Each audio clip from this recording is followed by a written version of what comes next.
Pada video kali ini kita akan membahas tentang penerapan fungsi linier dalam bisnis dan ekonomi. Jadi ada 3 fungsi yang akan kita bahas, yaitu fungsi biaya, fungsi penerimaan, dan fungsi keuntungan. Nah, fungsi pertama yang akan kita bahas adalah fungsi biaya.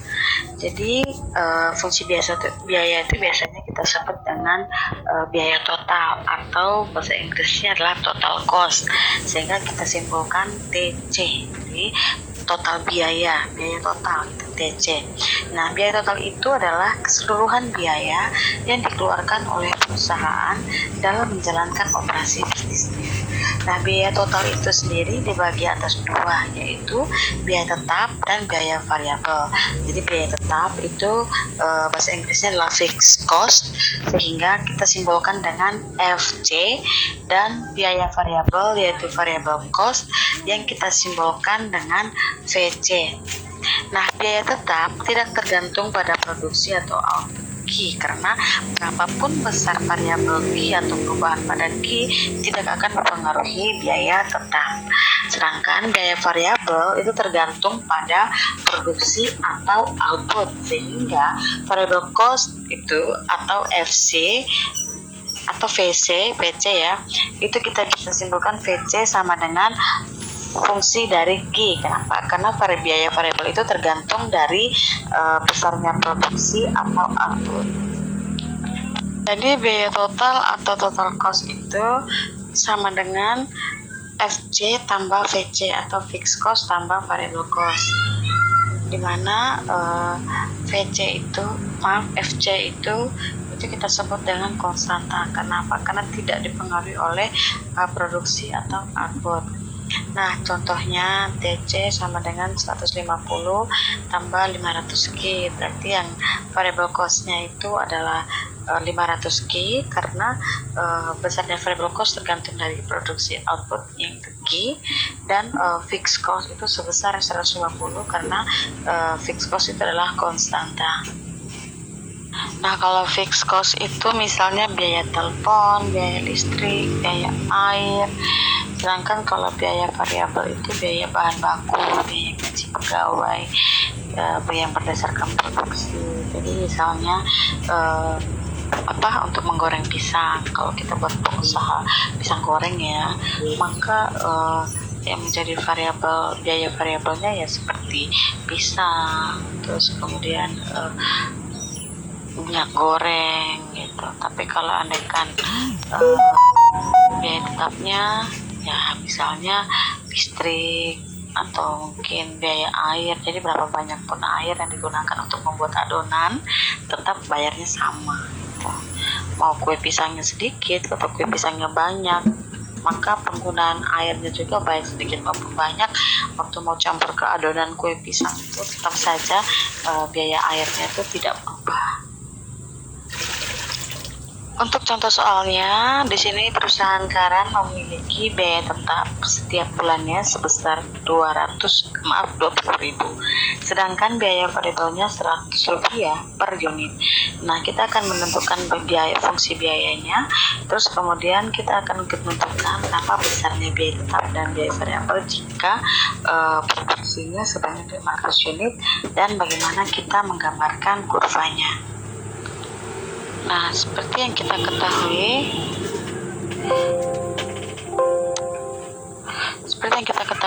fixed cost-nya biaya tetapnya 20.000, fixed cost 20.000, dan variable cost-nya adalah Rp100 per unit. Jadi persamaannya 100 Q. Nah, TC sama dengan fixed cost ditambah variable cost, maka dapatnya 20.000 tambah 100 Q. Jadi ini adalah persamaan dari TC. TC sama dengan 20.000 tambah 100 Q. Nah, berikutnya apa yang terjadi jika 500 unit produksi, maka TC-nya berapa gitu. Nah, kalau andaikan Q-nya diproduksi sama dengan 500, produksinya sebanyak 500, maka TC-nya sama dengan 70.000. Itu dapat dari si variable cost ini, karena Q-nya 500, jadi 100 dikalikan 500 dapatnya 50.000, ditambahkan dengan fixed cost 20.000 dapatnya 70.000. Nah, untuk gambarnya, gambar yang pertama itu adalah kita akan mencoba menggambarkan fixed cost. Jadi fixed cost ini gambar kurvanya adalah mendatar. Kenapa? Karena berapapun Q-nya mau 500, 1000, 1 juta dan lain sebagainya dan seterusnya, maka tetap fixed cost-nya adalah sebesar 20.000. Sehingga gambar grafiknya secara garis mendatar. Kemudian untuk variable cost, di sini variable cost itu tergantung dari berapa besar yang diproduksi ya. Jadi jika Q-nya 0, maka variable cost-nya adalah 0. Dapatnya dari 100 kali 0 ya, hasilnya 0. Maka titik potongnya untuk variable cost itu 0,0. Nah, berarti di sini nih 0,0. Nah, kita akan mencoba untuk mencari kira-kira titik yang lain itu yang berapa. Jadi ini sampai tak terhingga ya titik-titik yang dilalui oleh variable cost, tapi kita mengumpamakan atau mengasumsikan bahwa jumlah yang diproduksi itu adalah 500. Apa yang terjadi? Maka jika Q-nya sama dengan 500, maka variable cost-nya adalah 50.000. Dapat dari 100 kali Q. 100 kali 500 dari 50.000. Nah, di sini titik potongnya. Titik potongnya 500 dan 50.000 di sini. Tarik garis lurus hingga membentuk variable cost sama dengan 100 Q. Nah, berikutnya untuk gambar total cost. Total cost itu kan persamaannya adalah 20.000 ditambah dengan 100 Q. Jika Q-nya 0, maka total cost-nya 20.000. Berarti di sini titik potong pertama. Tidak di 0 ya, tapi di sini 0,20.000 untuk titik potongnya. Nah, jika TC-nya adalah 500, ya, jadi sekali lagi jumlah produksi yang dilalui oleh kurva ini tak terhingga. Bisa saja saya pilih 100, 1000. Jadi ada yang masih bertanya, kenapa sih bisa 500? Nah, karena saya mengasumsikan saja teman-teman dari Q yang awal, yaitu jika Q yang diproduksi adalah 500. Kalau teman-teman mau mencoba dengan titik potong yang lain, misalnya Q-nya 100 atau 20 atau 1 juta juga bisa. Tapi di sini saya mengasumsikan jika Q-nya sama dengan 500, maka TC-nya adalah 70.000. Berarti titik potongnya adalah 500,70.000. Jadi di sini potongnya, terus ditarik garis lurus dari yang 0,20.000 tadi ke atas. Jadi ini terjadilah persamaan kurva untuk total cost. Setelah fungsi biaya, yang berikutnya adalah fungsi penerimaan. Nah, penerimaan yang dimaksud yaitu pendapatan atau pemasukan bagi suatu perusahaan karena telah menjual produknya, baik barang maupun jasa, kepada pembeli. Nah, penerimaan di sini kita simpulkan dengan TR atau total revenue. TR itu juga dapat dari harga jual dikalikan dengan jumlah produk yang terjual, sehingga bisa kita simpulkan bahwa total revenue atau pendapatan atau penerimaan ini sama dengan fungsi dari Q. Contohnya, perusahaan Karan menentukan harga jual produknya sendiri yaitu senilai Rp200 per unit. Jadi kita akan mencoba membuat fungsi penerimaannya dan berapa total penerimaan bila barang yang terjual sebanyak 200 unit, dan kita juga akan mencoba menggambar grafiknya. Seperti yang kita ketahui, TR tadi sama dengan harga kali jumlah kuantitas, atau total revenue sama dengan price dikalikan dengan quantity, sehingga dapatnya 200 Q atau 200 kali Q.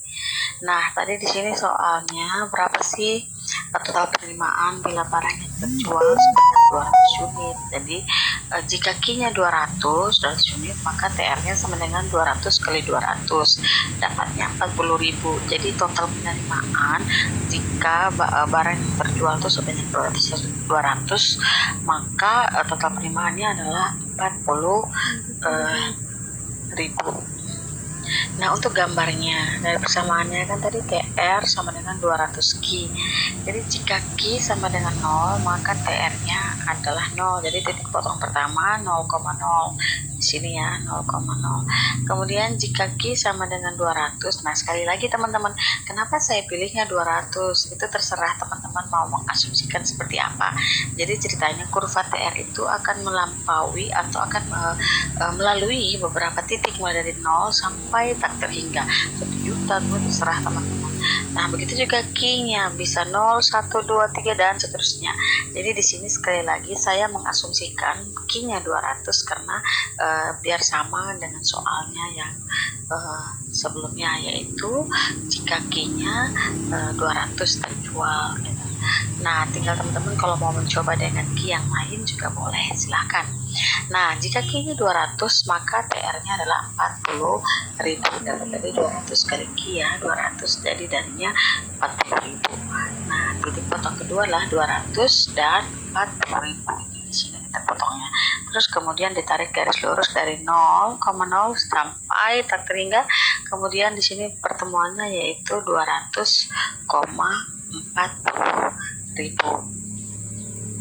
Fungsi berikutnya adalah fungsi keuntungan. Jadi keuntungan itu merupakan tujuan utama dari suatu pengusaha dalam menjalankan usahanya. Proses produksi itu akan dilaksanakan seefisien mungkin yang akan bertujuan untuk meningkatkan keuntungan pastinya. Karena di mana-mana seorang berwira swasta atau melakukan sebuah usaha itu untuk memperoleh keuntungan gitu. Tidak ada orang yang mau bekerja untuk rugi. Nah, keuntungan itu merupakan selisih antara total pendapatan dan total biaya yang merupakan insentif bagi produsen untuk melakukan produksi. Nah, keuntungan inilah yang dapat mengarahkan produsen untuk mengalokasikan sumber daya ke proses produksi tertentu. Keuntungan menurut ekonomi juga ini merupakan surplus atau kelebihan pendapatan total atau pendapatan total atas semua biaya produksi yang dikeluarkan oleh perusahaan, termasuk di dalamnya itu biaya untuk pembelian sumber-sumber produksi yang digunakan untuk memproduksi suatu output tertentu. Nah, yang juga termasuk dalamnya itu adalah biaya atau pendapatan bagi pemilik modal yang besarnya sama. Jadi keuntungan total itu merupakan penerimaan total dikurangi dengan biaya total. Keuntungan total itu akan mencapai maksimum apabila selisih positif antara total revenue dan total cost itu mencapai angka terbesar. Secara sistematis, laba juga kita akan rumuskan dengan persamaan atau rumus P sama dengan TR kurang TC. Jadi kalau TR-nya itu nanti lebih besar dari TC, maka dianggap bahwa bisa diperhatikan bahwa produsen itu akan mengalami keuntungan atau laba. Nah, kalau pendapatan yang diterima itu sama dengan besarnya biaya yang dikeluarkan, maka produsen akan mencapai titik impas atau di mana tidak mengalami keuntungan dan juga tidak mengalami kerugian, atau dalam bahasa ekonominya itu sering disebut dengan BEP atau break even point. Nah, jika TR atau total revenue pendapatan yang diterima lebih kecil dari berapa besar yang dikeluarkan, maka otomatis produsen tersebut akan mengalami kerugian. Contohnya, perusahaan Karan memiliki fungsi biaya yaitu TC sama dengan 20.000 tambah 100Q, sedangkan fungsi penerimaannya TR sama dengan 200Q. Maka kita akan mencoba untuk mencari fungsi dari keuntungan, terus berapa jumlah yang terjual jika perusahaan pada dalam kondisi break even point. Apa yang terjadi jika perusahaan menjual produknya sebanyak 300 unit, dan kemudian kita akan mencoba juga untuk menggambarkan grafiknya. Untuk jawaban pertama dari pertanyaan apa fungsi keuntungannya? Fungsi keuntungan yang kita ketahui itu sama dengan TR kurang TC. Persamaan TR tadi adalah 200Q, sedangkan persamaan TC adalah 20.000 tambah 100Q. Minus dikalikan positif dapatnya minus, minus dikali positif dapatnya minus, sehingga persamaan untuk keuntungan adalah P sama dengan atau keuntungan sama dengan 200Q kurang 20.000 Q kurang 20.000 kurang 100G. 200 kurang 100 dapat 100G kurang 20G. Jadi persamaan keuntungan adalah 100G kurang 20.000 atau minus 20.000 tambah 100G. Nah, untuk pertanyaan kedua, jumlah yang terjual jika perusahaan berada dalam kondisi seimbang break even point, atau dimana perusahaan sekarang ini tidak mengalami untung atau laba dan tidak mengalami rugi juga. Nah, seperti kita ketahui sendiri, break even point itu terjadi jika jumlah yang diterima atau yang didapatkan oleh pengusaha atau perusahaan sama dengan besarnya biaya yang dikeluarkan, atau TR sama dengan TC. Nah, persamaan TR tadi 200G dan persamaan TC adalah 20.000 tambah 100G. Jadi ini nanti pindah ruas, yang G kita pindahkan ke sisi sebelah kiri sehingga menjadi 200G kurang 100G sama dengan 20.000. Dapatnya 100G sama dengan 20.000, sehingga G sama dengan 20.000 dibagi 100 dan dapatnya 200. Jadi kalau pertanyaannya adalah berapa sih jumlah yang terjual jika perusahaan berada dalam kondisi break even point, maka yang terjual adalah sebanyak 200 unit. Untuk pertanyaan berikutnya, apa yang terjadi jika perusahaan menjual produknya sebanyak 300 unit? Nah, dari keuntungan ini, dari persamaan keuntungan, kita akan mencoba menghitung apakah yang terjadi jika dijual sebanyak 300 unit. Jadi, keuntungan sama dengan minus 20.000 tambah 100 kali 300. Karena jika Q-nya 300, maka keuntungan yang diperoleh adalah 10.000. Jadi kalau perusahaan menjual 300.000, maka keuntungan yang diperoleh adalah 10.000. Nah, untuk gambarnya sendiri teman-teman, kita sudah coba gambar untuk TC dan TR pada persentase sebelumnya, slide sebelumnya. Seperti ini untuk persamaan TR, dan yang ini untuk persamaan TC-nya. Nah, kalau digabungkan menjadi satu, teman-teman, hasilnya akan jadi seperti ini. Nah, perusahaan akan mengalami tidak untung dan tidak rugi jika memproduksi barang sebanyak 200 unit. Nah, jadi kalau perusahaan mau rugi, silahkan perusahaan memproduksi barang dengan jumlah lebih sedikit dari 200. Jadi kalau ada kan perusahaan sebanyak 199 unit, maka perusahaan akan mengalami kerugian karena ini adalah area rugi dan ini adalah area keuntungannya. Nah, dengan cara seperti ini, perusahaan bisa mencegah terjadinya kerugian. Jadi, jika ingin mendapatkan keuntungan, maka harga minimalnya adalah 40.000 dan kuantitas yang diproduksi minimal adalah 200. Jika memproduksi 201 saja, maka perusahaan akan memperoleh keuntungan. Tapi jika kuantitasnya berkurang satu saja yang diproduksi, yaitu 199, maka perusahaan akan mengalami kerugian. Oke teman-teman, sekian untuk materi penerapan fungsi linear lanjutannya. Semoga teman-teman bisa mengerti. Kalau mau tanya silakan komen, jika ada salah dalam perhitungan silakan komen, dan mohon di subscribe dan like jika teman-teman mengerti dengan video ini. Dan jika ingin mengusulkan video-video terbaru lagi untuk belajar tentang matematika ekonomi, silakan komen di bawah. Oke, terima kasih, semangat belajar.